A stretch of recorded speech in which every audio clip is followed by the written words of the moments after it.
নিরিবিলি এক গ্রামে থাকত বুড়ো বিলা, গর্বিত এক কমলা রঙের বিড়াল। আর ছিল কুত্তুস, একেবারে গোজামিল ধরনের কুকুর, দুষ্টু কিন্তু বোকা।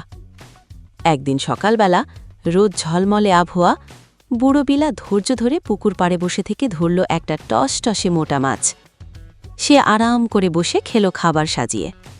ঠিক তখনই কুত্তুস এসে মাছটা ছোঁ মেরে পালিয়ে গেল, যেন লটারিতে জিতেছে। বুড়ো বিলা চুপচাপ তাকিয়ে রইল, না মিও করল না দৌড়ালো, শুধু চোখ ছোট করে তাকিয়ে থাকল।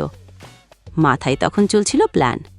রাতে সবাই যখন ঘুমোচ্ছে, বুড়ো বিলা নিঃশব্দে ঢুকে পড়ল কুত্তুসের কুড়ে ঘরে। হাড়ের গাদার ভেতরে সে রেখে দিল এক গোচ্ছা শুকনো লাল মরিচ। পরদিন সকাল, কুত্তুস উঠেই এক কামড়ে ধরল হাড়, আর তারপরই চোখে জল জিভ বের করে সে ছুটে বেড়াল সারা উঠোন জুড়ে। গাছ দেখে ঘেউ ঘেউ, আকাশ থেকে হাও হাও।